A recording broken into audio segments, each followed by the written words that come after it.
Morning peeps, I'm back and I'm doing a Steve-O today. I'm doing a walking video, and just like Steve-O, I've just been to the gym, and on my way home I thought, why not see if I can do one of these walking videos. Scenery's a bit boring, it's just a normal suburban street in Christchurch.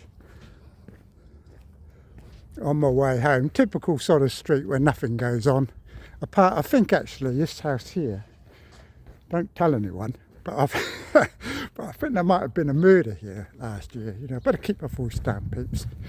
But a lot of cars getting stolen from around here too, even though it's a normal, quiet-looking street. You know, that's what it's like around here.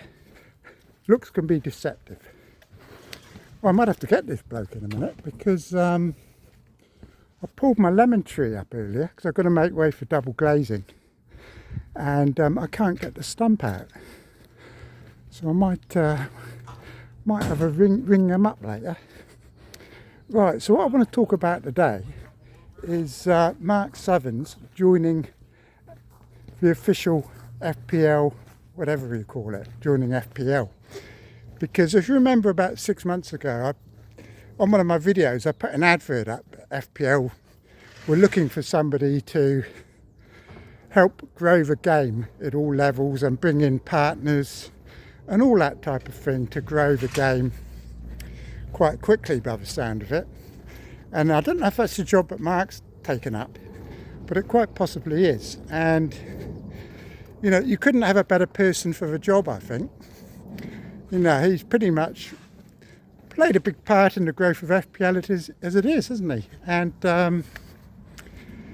I think the game would be in safe hands with him at the helm, although I do worry that he will come under pressure from his bosses at some stage to start integrating gambling and gambling partners into FPL. I think that kind of is where they might want to look at heading. And, you know, so Mark could find himself in a bit of a conflict of interest at some stage, you know, because he's going to ultimately be answerable to them, isn't he? But I think what we've seen this year has been a great improvement, especially the being able to save up the transfers and having a very tight budget has been absolutely fantastic. I mean, you've seen what's happened now that Haaland's injured. As soon as Haaland's out, we've now all got identical teams. And this is the kind of the problem. And it's especially a problem, I think, when you have only one or two players in a league where they're head and shoulders above everybody else in the league. Like, you know, Salah and Haaland. And after that, there's like a bit of a gap, isn't there? I've just got to run across the road. Right, so there's a bit of a gap. And so that means as soon as one of them's injured or leaves, it creates a bit of a problem, doesn't it? So I don't know how they can fix that kind of thing, whether they can have a separate window where they change the prices like once or twice a season, where everything's readjusted or something along those lines, because it doesn't take much to have a really great tight budget made completely ineffective. You know, that happened last season, I think, didn't it, with Palmer? It was kind of ridiculously cheap, and it sort of spoilt the budget. So that's one area they need to look at, I think. The transfers, whether they lock people out at the weekend, no transfers once the game week's kicked off, like they're doing on the Australian Rugby League, where you can't make any transfers until Monday when the site reopens with a whole new set of prices. So they could try that approach. The other area he's going to have to look at, I think, is the deadline, although as we've seen, it is absolutely impossible to please everybody, because if you move it to deadline, people are going to get leaks for the later kick-off. If you leave it where it is, you know, it's not too bad at the moment, except for that early kick-off match. You know, you already got people this week saying they're going to wait and see what the City lineup is before they decide whether to play Foden or Savinho. And that kind of gives people in other time zones a bit of a disadvantage, doesn't it?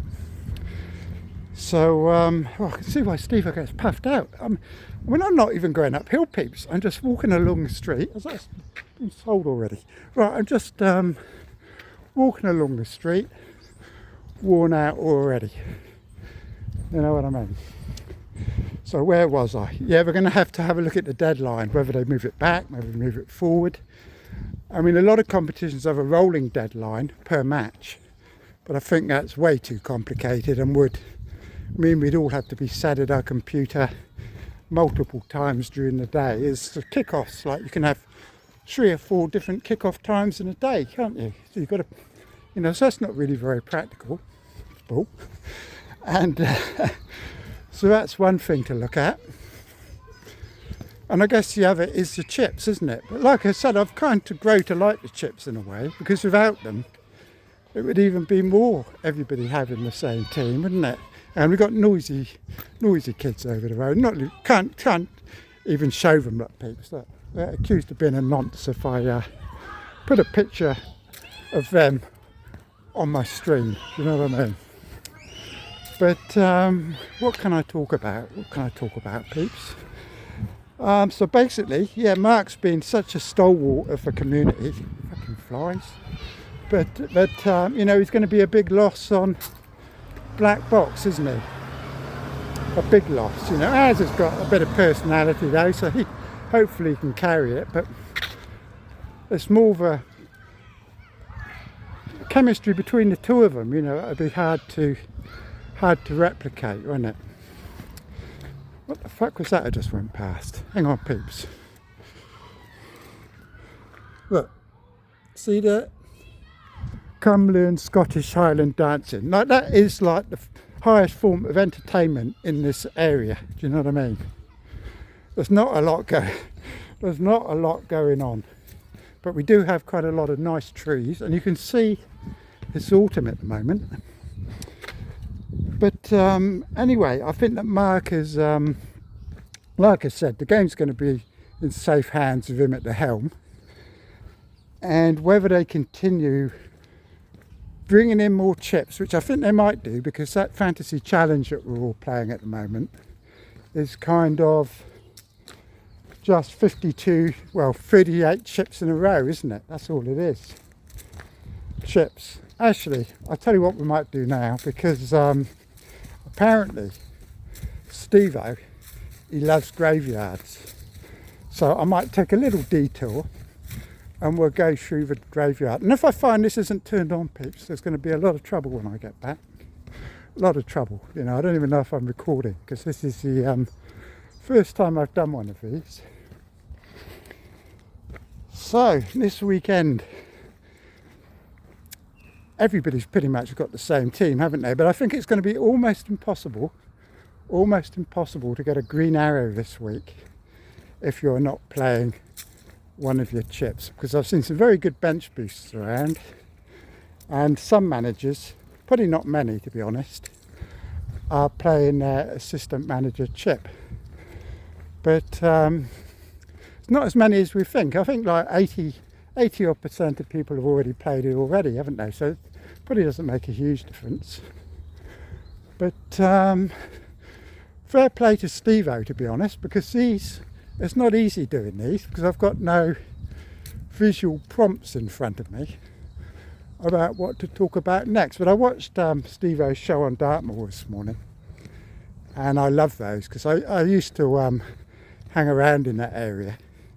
I was in something called Operation Dartmoor, where every week we used to go on a bus and get dropped off on Dartmoor and have to kind of survive for the weekend with just a rucksack and a bar of chocolate. And that sort of bollocks, you know what I mean?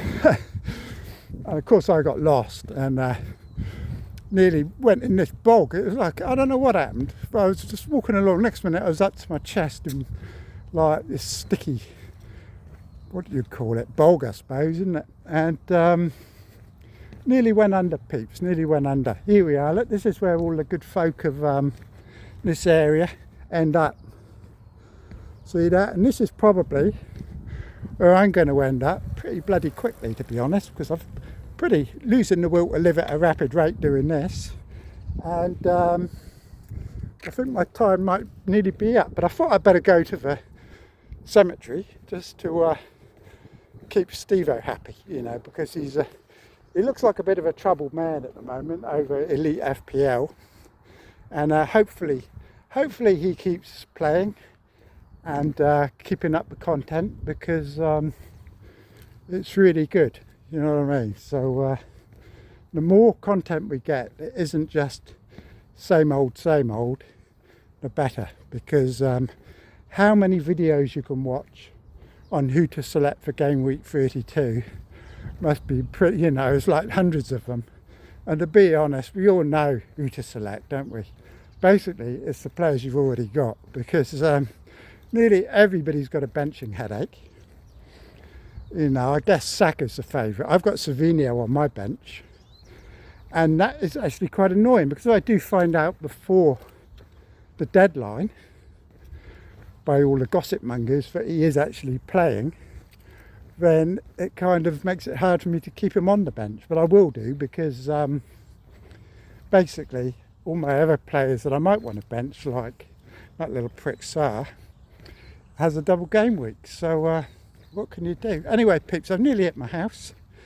So I'll talk to you all later. I'll be back at some stage, and I may as well just put this on. And whether you like it or not, just let me know in the comments. If you hate it, I won't do any more. I don't really want to do them because Steve-O's doing them, and you can't have everybody doing them, you know what I mean. I just wanted to see if I actually could, because there's some very scenic spots around here that I could do a nice little video from one day. Anyway, peeps, I'll talk to you all later. Cheers for now. And people are giving me funny looks around here, and I better log off. So like and subscribe, and I'll talk to you all later. Okay, cheers for now.